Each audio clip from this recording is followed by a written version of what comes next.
이제 여러분들 병원 많이 다니잖아. 병원에 가보면은 의사 선생님이 어디가 아파서 왔습니까?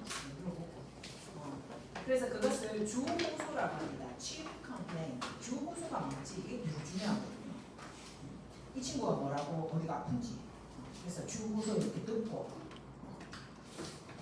제일 중요한 거는 주호소죠. 제일 처음에.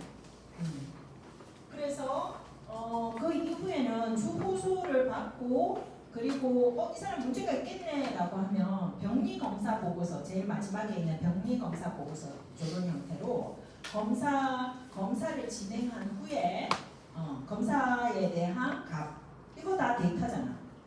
밑에 디멘셔널한 숫자 데이터가 나오는 거예요. 검사 데이터 나오고 이 사람이 한 번 온 게 아니라 그 이전에도 병원 와서 여기 보면 주호소라고 나오네요. 병력 neck mass 목이 묻혀있다. 근데 abdomen 배에 이거 다 이제 한국말 말고 이제 영어로 쓰는 경우가 많거든요. 의사들은. 그래서 배에 무슨 조기 같은 노즐 같은 게 있대요. 그리고 뼈도 아프대요. 뼈도 아프대요. 이게 뭔가 연관이 없는 것 같은 이런 주호소를 얘기를 많이 한다는 거야. 그리고 이제 이 사람이 병리검사 보고하고 이것도 했다면 퇴원할 때 이 사람이 어떤 정보를 갖고 있는지 퇴원 상태는 어떤지에 대해서 퇴원 요약도 하고 이런 식으로 해서 정말 많은 병원 기록지가 있어요. 그래서 클리닉이라 하잖아. 동네 병원 가면 그나마 많지 않아요. 이게 데이터 쉬트에. 그런데 대학병원 가잖아요.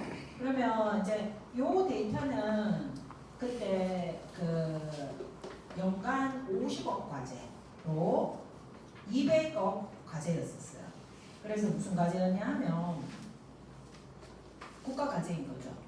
그 여러분들은 LG 가거나 삼성 가서 그 엔지니어로 프로젝트 같은 거 할 때 과제라는 걸 합니다. 엔지니어로 들어가면 프로젝트 한다. 학교에서 미니 프로젝트 같은 거 시키잖아.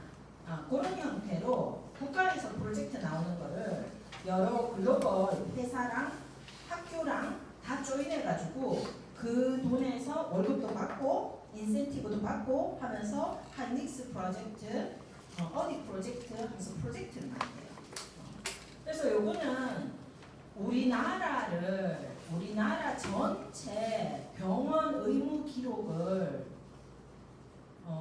스탠다드로 통일하자라고 하는 프로젝트였어요. 그래서 5년간 스탠다드로 다 통일하고 거기서 쓰는 용어도 다 통일하고 그래서 통일된 형태로 모든 전자의무 기록을 만들어서 그 시스템을 쓰자라고 하는 게 Electronic Medical Record (EMR), Electronic Healthcare Record라고 해서 EHR 과제 아직까지 하고 있어요.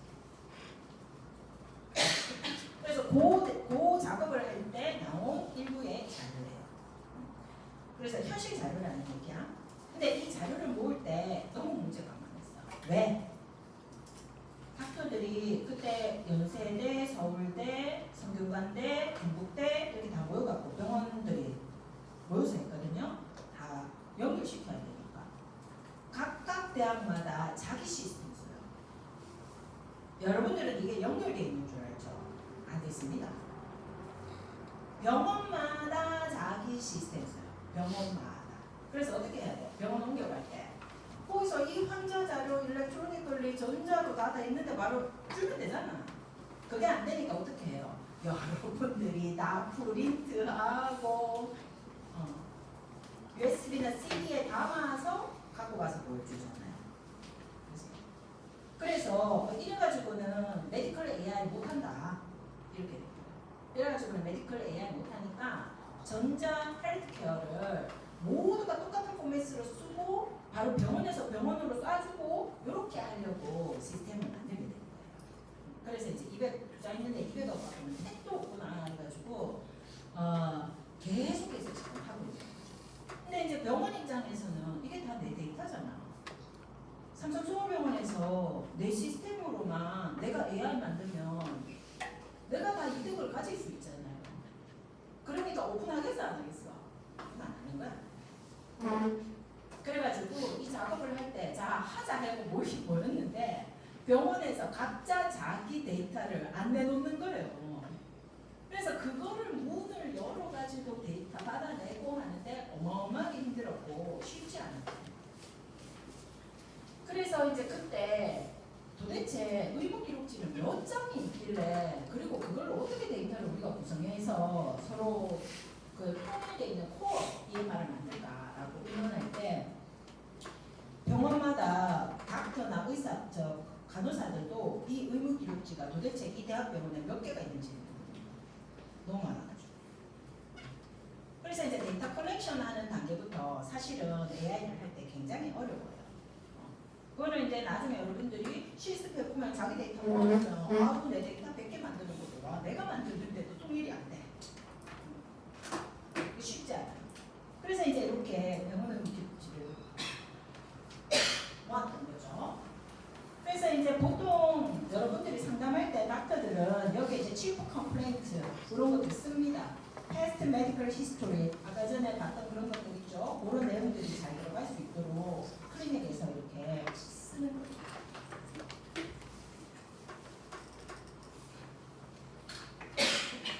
그래서 이제 나는 이제 서울대 병원에서 많이 데이터를 같이 일을 했으니까 거기에는 아무래도 좀 심각한 사람들이 많이 오죠. 그래가지고 주 호소가 심각하게 많았어. 그래서 사지에 힘이 없고 숨 쉬는 거 힘들어요. 이런 주 호소를 한다든지 아니면 어지러운 거 하고 히어링 감소하는 거 하고 관련이 없는 것 같은데 이렇게 관련 없을 것 같은 주 호소를 여러 개를 만들게 하는 거죠. 아니면 이마가 튀어나오는 이마가 튀어나오는 병이 있나? 이마가 자꾸 튀어나오는 눈이 자꾸 튀어나오는데 이렇게 이제 주소를 얘기하는데 그때 당시에 아주 작은 50억 가지 중에 미니멈한 그 테크닉으로 뭘 했었냐 하면 이런 게 있었던 거예요. 내가 경북대병원이나 서울대병원에 딱 가면 그 앞에 그 오퍼레이터들이 무슨 일 때문에 오셨어요? 라고 묻잖아요. 그리고 어느 과를 원하세요? 이렇게 나한테 묻는 거야. 근데 그 오퍼레이션 하는데 사람이 꼭 필요하냐는 거예요. 그때 당시만 해도 우리가 이 프로젝트를 할 때가 20년이 된 거죠. 20년 전이요. 정말 오래된 거예요. 그렇지만 하고 있었어요.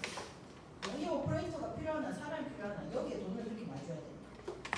그렇게 하지 말고 이 사람이 자기 주호소 내에서 거의 대부분 의사 배당하잖아요. 과도 배당하고. 그래서 주호소를 듣고 이 사람의 증상을 클래스를 확인한 다음에 이 사람이 가장 가까운 병이 뭔지를 클래스를 확인한 다음에 그 클래스의 가장 전문가한테 바로 그냥 할당시켜서 자동으로 넘어가게 그렇게 하는 시스템을 만들었어요. 그때 여러 가지 주요 테크닉을 쓸 수 있는데 어려운 테크닉을 많이 쓸 수 있는데 우리는 나이브 베이스를 써보자. 나이브 베이스를 그러면 예를 들어 우리가 이 주호소를 조금 쉬운 걸로 배가 꺼지지 않고 배에 가스가 찬다 라고 하는 요 말로 우리가 분류를 해본다 라고 하면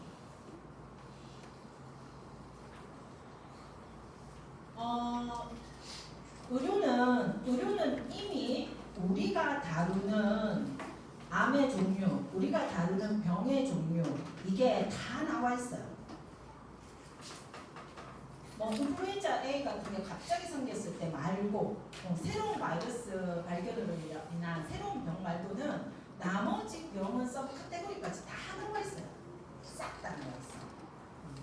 그리고 그 병에 따른 이 사람들이 주로 어떠한 호소를 하는지에 대해서 학습 데이터를 우리가 구성하면 학습 데이터만 구성하면 이제 우리가 그 프라이어에 기반해서 얘를 분류해낼 수가 있는 거예요.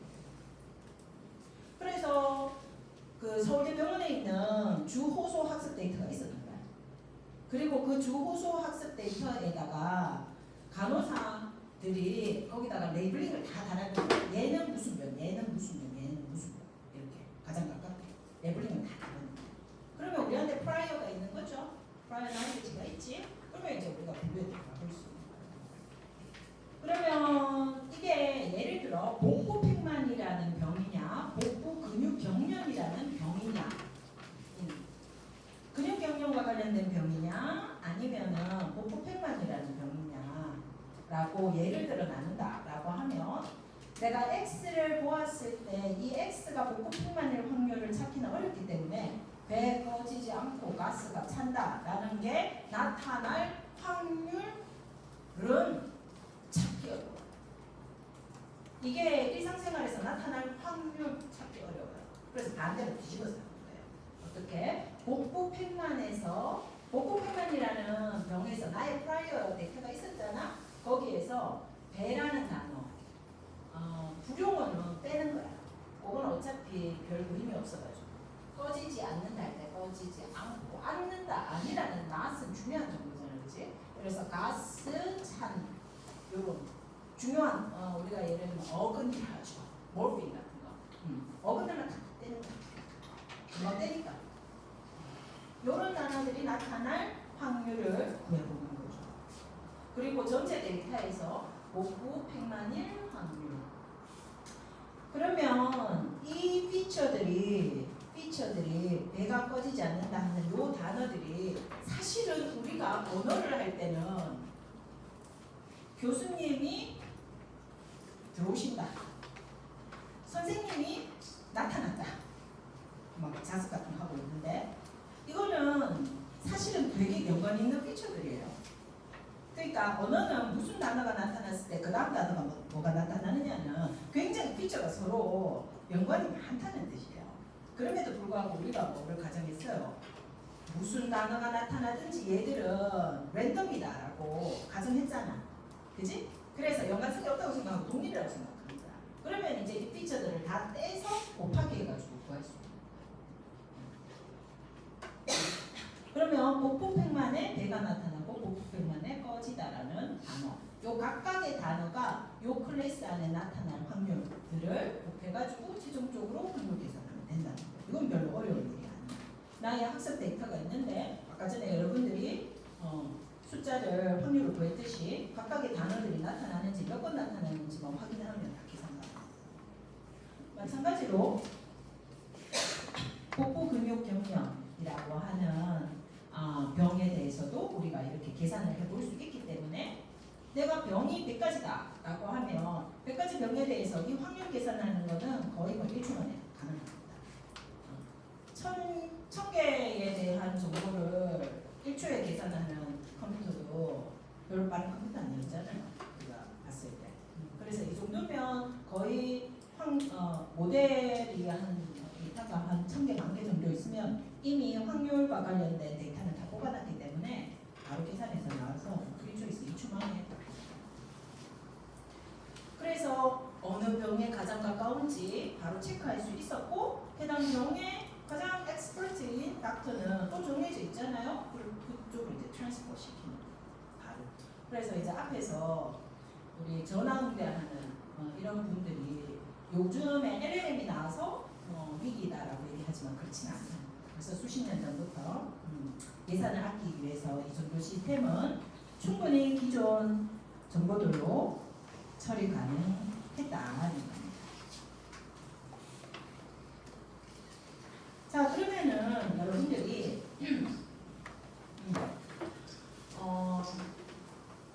나이버 베이즈를 메디컬 데이터에 실제 로봇 오퍼레이션 시스템으로 운영하는데 충분하게 이 정도 시스템도 가능하다라고 하는 걸 알고 있는데요. 이거는 이제 악성 댓글 필터링 또는 여러분들 스팸 메일 필터링 하잖아요. 스팸 메일 필터링도 똑같아요. 나이버 베이스로 가능합니다. 그래서 악성 댓글 필터링을 할 때 예를 들면 이것도 네이버 실제 데이터예요. 인공지능 온라인 경진대회가 있거든요. 바로 치면은 바로 나와. 그래서 AI 온라인 경진대회 각종 챌린지가 있잖아요. 얘는 이제 네이버 데이터로 하는 거예요. 인터넷 뉴스가 있는데 그 악성 댓글 필터링을 하려면은 얘는 필터 아웃 해야 되는 데이터다. 그 댓글이다. 그 댓글이다. 라고 하는 분류를 할 수 있어야 되잖아. 그 작업에 이제 해보는 거예요. 그래서 네이버에 댓글을 이거는 하나의 샘플인데 오픈할 수 있는 정도의 샘플을 들고 온 거예요. 그래서 좋은 말, 예쁜 말을 써야 되겠죠. 그래서 무슨 그게 있었는데 그 신기사가 있었는데 거기에 둘 다 너무 좋다 행복하세요. 이제 얘네 누군데 얘네 또 우리는 이제 이런 표현들도 학생들 많이 쓰죠. 페미들 어떻다, 또 한남 어떠고 그런 말 쓰잖아. 그래서 멀리 가서 찾지 마세요. 자기 옆에 있는 사람들. 내가 말했지, 졸업하면 갖고 봐도 찾기가 힘들어요. 졸업하기 전에 좋은 사람 여기서 찾아야 돼. 왜 좋은 사람이 많아. 자꾸 막 이제 양극단에서 생각할 필요 없어요. 그런 케이스는 많지 않은 것 같아요. 그래서 우리 머신러닝 할 때 바이어스를 하거든요. 바이어스, 편향, 그래서 확증 편향. 페미 한남도 확증 편향에 걸릴 수 있어요. 학습을 그렇게 시키면 그렇게 돼요. 왜? 자꾸 그런 데이터만 보면 그렇게 학습돼요. 그래서 여기 정답이 있잖아. 정답이 중앙에 있는데 우리가 머신러닝 시스템도 여러분들이 걔들을 편향에 걸리게 할 수 있어. 확증 편향에. 그러면 얘들이 결과물을 어디 자꾸 내냐면 아웃풋, 테스트 데이터에 대한 아웃풋을 이쪽에 넣어요. 그래서 뭔가 정답이 이쪽에 있는데 데이터에 대한 결과가 막 플라팅이 되는데 몰이 떨어져서 딱 모여갖고 오글오글 모여가지고 거기에 플라팅이 되는 거야. 이렇게. 그랬을 때 우리가 그런 머신러닝 시스템을 뭐라고 얘기하면 편향이 높다, 바이어스가 높다 이렇게 얘기합니다. 그래서 내가 편향되어 있는 게 혹시 아닌지 데이터를 많이 살펴봐야 돼요. 그래서 무슨 결정을 해가지고 그게 특히 중요한 결정이잖아요. 그러면 많은 소스를 통해서 데이터를 많이 컬렉트 해가지고 판단해야 돼요. 그렇게 하지 않고 특정 얘기만 해주는 사람은 계속 얘기를 듣잖아. 그럼 자기 그렇게 똑같이 학습이 우리 머리가 그렇게 돌아가게 돼 있어요. 난닝형 모델을 누럴대 쪽으로 돌아가게 돼 있어요. 그럼 그쪽으로 오버피팅 되면서 걸려? 그 생각밖에 안 돼요. 그렇게 시스템하게 돼 있다고요. 여러분들의 마음이 산수 계산으로 나오는지 진짜 어디서 뭔가가 이 가슴에서 이게 생각이 올라와서 머리로 올라오는 건지 잘 모르잖아. 근데 모델적으로는 그렇게 되게 돼 있어요. 그래서 자 그래 이런 것도 있고 그래 자랑이다 얼마나 같이 한번 두고 보자. 뭔가 여기는 이제 또 늙은 분들은 젊은 사람 탐하지 마라. 아이고 어쩌고 저쩌고 이렇게 막 쓰는 거야. 그럼 여기서 1부는 이제 필터 아웃 했으면 좋겠다 하는 것도 있고 어쩌면 기사 내용하고 상관없는 말일 수도 있는 거예요. 그래서 이런 학습 데이터가 7,800개 그리고 검증이라는 게 있고요. 학습 데이터 말고 테스트 데이터는 500개 정도 준 거예요. 그러면 이렇게 정해줘서 줬으니까 이게 챌린지잖아. 그러면 어떤 친구는 오늘 라이브 베이스 배웠으니까 라이브 베이스로 분류해가지고 결과를 해서 보고하고 어떤 친구는 서포트 벡터 머신이라고 하는 또 모집이 있어가지고 그걸로 이제 분류해가지고 결과물 낼 수도 있고 어떤 친구는 내가 병원 쇼핑하듯이 서포트 벡터 머신과 이런 네트워크가 그리고 이 뭐예요? 라이브 베이스 이 모든 걸 다 돌려가지고 보팅 받는 거야. 보팅을 다 받아가지고 여러 개 돌렸으니까 잘할 것 같은데 라고 해서 결과 보고하기도 하고 이렇게 하는 거예요. 그래서 얘가 분류해야 되는 트레이닝 데이터에 레이블은 뭐였어요? 얘가 여러 가지를 알아내야 되는데 바이어스가 있냐? 얘는 편향 없다, 팸이라는 말이 있으니까 젠더 편향이 있다. 그리고 이거는 젠더는 아닌데 편향이 있는 그러한 답변이다라고 슈퍼바이저가 패딩해 놓은 거예요. 네이버에서 그렸으니까 네이버에 직원들이 여기다가 패딩해 놓은 거예요. 그리고 또 이제 혐오가 있느냐? 편향과 혐오는 약간 공격적인 혐오가 있다. 그리고 얘도 헤이트 혐오가 있다. 그리고 오펜시브한 혐오, 이거는 나이 많은 사람에 대한 헤이트 혐오, 이런 것들이 있다라고 얘기해요. 그러면 이제 얘로 학습을 하고 그것에 대해서 테스트를 할 때는 테스트에 대한 아웃풋이 바이어스나 헤이트에 대해서 이렇게 헤이트가 있다 없다, 혹은 오펜시브하다, 이런 결과물이 테스트 데이터에 딱딱 붙어야 돼요. 그래서 만약에 이제 여기서 젠더나 오펜시브나 헤이트 이런 형태로 태깅돼서 분류된 댓글은 어떻게 합니까? 안 보여주는 거예요. 필터 아웃 됩니다.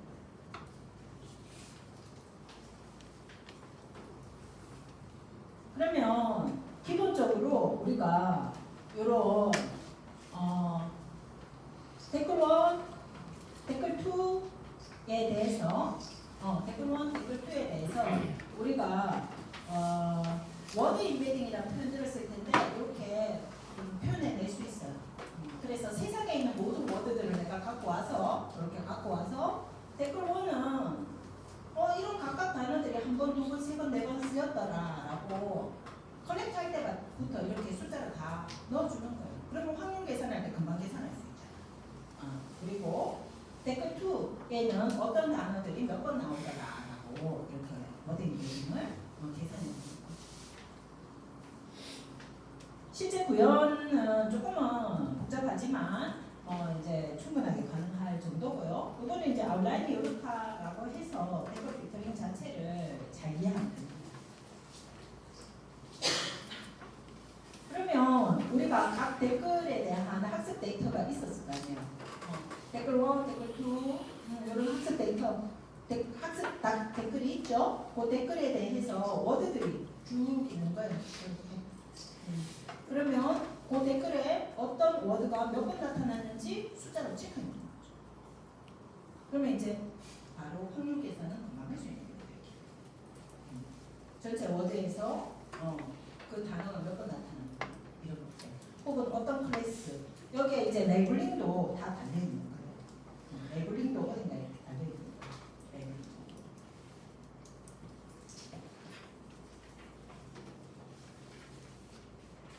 자, 그래서 우리가 각각의 요 데이터가 있는데 요 댓글에 대한 댓글 1에서 8 용어, 그리고 그것들에 대한 숫자,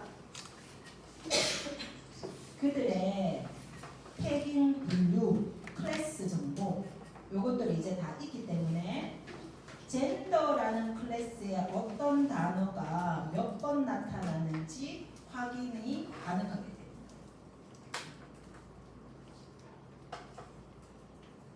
자, 그래서 우리가 이렇게 워드 베타, 워드에 대한 인베딩 이런 것들을 만들어서 실제로 그것을 나이브 베이즈로 돌릴 수가 있는 거죠. 나이브 베이즈로 돌려서 어떤 클래스의 페미들, 레알, 어쩌고저쩌고 이런 용어들이 몇 번 나오는지를 계산해서 확률을 계산하게 되고, 그것이 헤이트일 확률 혹은 그것이 오펜시브일 확률 혹은 나아낼 확률을 각각 다 구해보는 겁니다. 구해보고 가장 확률이 높은 클래스로 실제적으로 클래스를 분류시키고, 그것이 우리가 방지해야 되는 클래스라면 이제 필터 아웃 시키거나 스팸 메일로 필터링 시키는 거예요.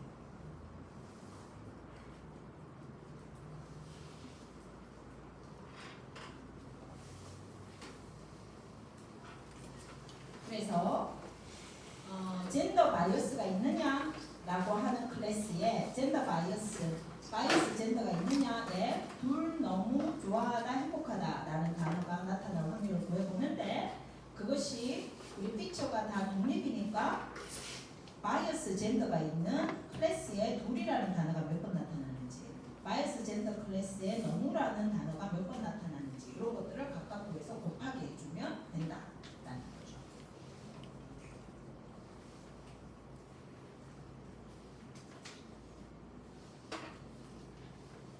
마찬가지고요. 그래서 최종적으로는 여러분들의 악성 댓글 필터링하는 그러한 어플리케이션으로 라이브 베이스 정도만 해도 성능 잘 나와요.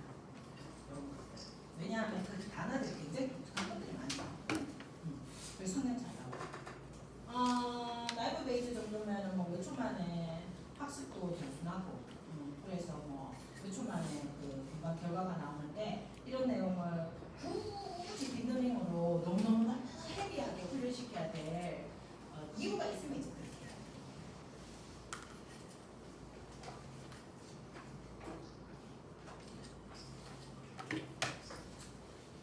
자, 그 다음에 이제 세 번째 어플리케이션으로 나이버 베이즈 케이스가 있는데요.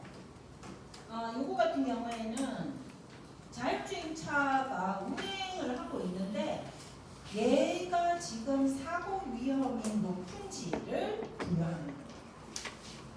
사고 위험이 높은지. 사고 날 것 같다. 요거. 그래서 요거는 이제 24년도에 발표됐던 논문인데요. 요 논문의 제목을 보면 베이지안 확률 추론 기반의 자율주행차 사고 분석에 대한 모형 연구, 모델을 연구하겠다라는 연구였거든요. 그래서 이거 같은 경우에 이제 한양대가 자동차를 좀 오래 하잖아요. 여기는 도시계획과에서 했는데 한양대에서 이 논문을 쓰는데 최종적으로 분류를 해야 되는 거는 어떤 사고가 날지 사고 유형을 classify. 이 자율주행차가 한국 도로에서 비전으로 고속도로에서 확인을 하고 다니는데 공사 상황에서 사고가 날 가능성이 굉장히 높겠죠. 그러면 그때 사고 확률이 굉장히 높아지면 우리가 이제 피해 가야 되는 거예요. 어떤 방식으로 스탑을 하든지 뭔가 조치를 취해야 되는 거예요. 사고 심각도도 예측하고 위험 요인도 추론을 할 수 있는데 이때 베이지안 클래시파이어를 쓸 수가 있다.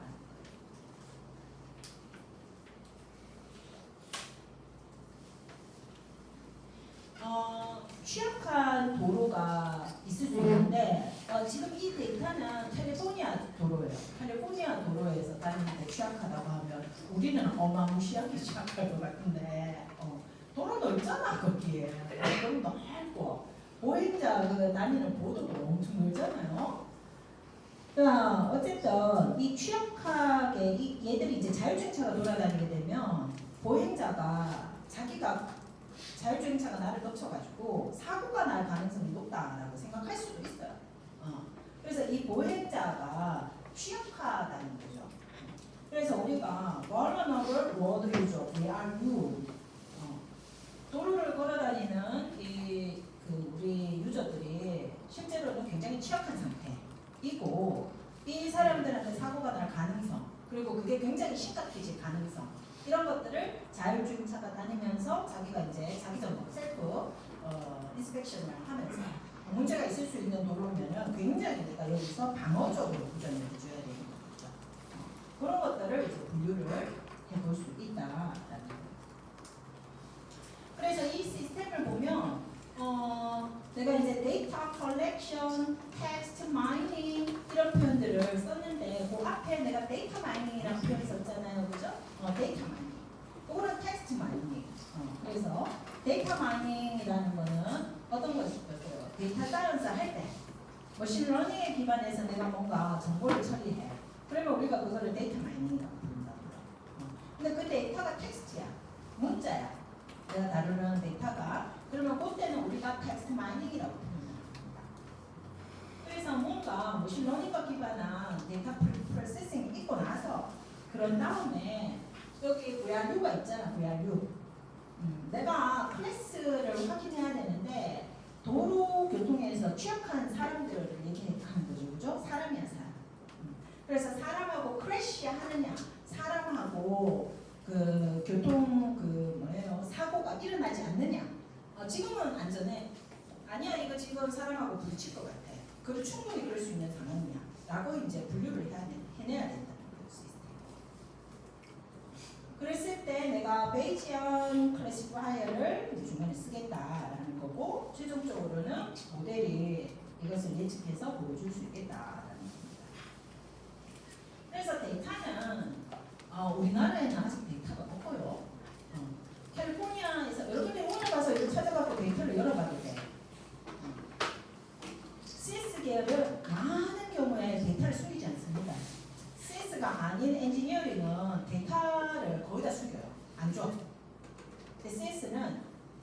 빨리 제일 먼저 가장 좋은 기술을 개발하기 위해서 손해가 되지만 모든 데이터를 웬만하면 오픈시켜요. 그래서 그러면 공개 경쟁돼 버리잖아. 한양대에서 이렇게 있어? 경기대에서 해보자. 우리가 낫네. 바로 나오잖아요 이게. 그래서 엄청나게 빨리 기술이 급변하는 거예요. 그리고 성능도 높아지고 아주 최고 성능이 많이 나오고요. 그래서 이제 캘리포니아 자동차 관리부 우리나라 운전 면허 취득하는 그러한 어떤 시스템으로 구글 얘기하는 거예요. 그래서 캘리포니아 DMV에서는 데이터를 오픈해가지고 개방형 데이터를 보면 데이터가 오픈되어 있다는 뜻이에요. 데이터 오픈했고요. 그래서 500건 사고 데이터가 이미 있는 거야. 자율주행차 사고 데이터. 이게 500건입니다. 그래서 이걸로 기본적으로 학습 데이터 구성 충분히 가능하겠죠. 그리고 이게 차량 제조업체에 얘들한테 의무적으로, 그러면 테슬라겠네요 주로 요즘. 테슬라한테 의무적으로 자율주행차 평가 및 상용화 권한을 부여하는데, 상용화에 대한 권한을 너네한테 테슬라한테 부여하는데 사고 발생했지 10일 이내에 무조건 보고서 써서 DMV에 내, 이렇게 할 거예요. 그래서 자율주행차 사고 건수가 한 500건은 지금 됐었던 거예요. 캘리포니아에서만. 그리고 이제 구글도 있잖아. 구글도. 그래서 얘들이 평가하고 시공하는데 사고 나면 10일 이내에 무조건 얘들이 만들어준 데이터를 만들어야 돼. 그래 보고해야 돼. 그 데이터가 컬렉트 돼요. 그래서 이제 요 내용, 그래서 자율주행차 또는 일반 차량, 그리고 자율주행차로 가든가 자율로 가든가 아니면 내가 매뉴얼 운전하기도 하잖아요. 그것의 움직임, 충돌 유형, 자율주행 모드 유무, 아주 세부적인 정보까지. 그리고 여기서는 한양대에서는 구글 얼스로 도로 유형, 차선수, 노상 주차 유무 이런 것들을 더 추가적으로 데이터를 넣은 거예요. 그래서 10일 이내에 보고해야 되는 그 데이터가 엄청 많은 거예요. 이렇게. 그래서 사고 났을 때의 상황이 어떤지에 대해서 피처 컬렉션이 다 되는 거죠. 도로 환경, 차량 상태, 운전자 계획 여부 이런 것들. 그래서 여기 보면 얘들이 줬는 데이터로 이미 몇 번 이런 내용들이 차량 크래시가 있었을 때, valve에 크래시가 있었을 때 몇 번 이런 케이스가 있었는지가 이 숫자가 다 컬렉트가 이미 다 돼 있는 거예요. 그러면 내가 날씨가 클라우디였냐, 레인이냐, 포그가 있었냐. 포그 있을 때 2번밖에 안 됩니다. 포그 잘 있지도 않고. 그리고 라이트가 데이 라이트였냐, 아니면 더스트 덤이었냐, 다크한 라이트였냐, 어떤 라이트를 썼냐, 뭐 이런 것들. 크래시 타입은 어떻고, 낮이었냐, 밤이었냐, 일주일에 무슨 날이었냐, 평일이었냐, 주말이었냐, 그리고 차량 상태가 오토매틱이었냐, 어떠냐까지 다 이게 상세하게 피처가 들어가는 겁니다.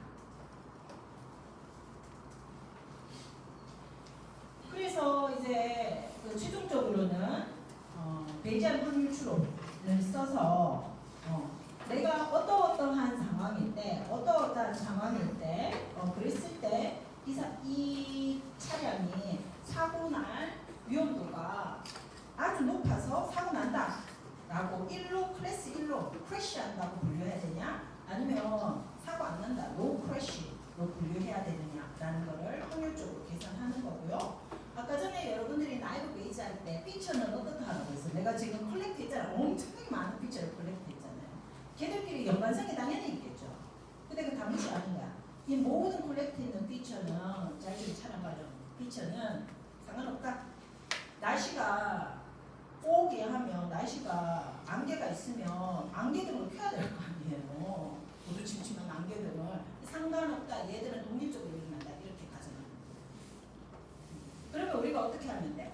그 피처들을 다 곱하기 해주면 되죠. 어떤 상황에서. 이제 피처도 곱하기가 가능해지고, 피처를 곱하기 한다는 표현을 우리가 어떻게 표현합니까? 그게 파이라고 하는 걸로 표현하잖아요. 그 서메이션은 피처 더하기, 그치? 파이는 피처 곱하기잖아. 그래서 나이브 베이즈 관점으로 봤을 때 이렇게 곱하기 형태로 최종적으로 계산해낼 수 있고 분류를 컬시가 있다, 컬시가 없다 하고 분류를 해줄 수가 있다. 자, 그러면 우리가 이러한 상황들까지 해서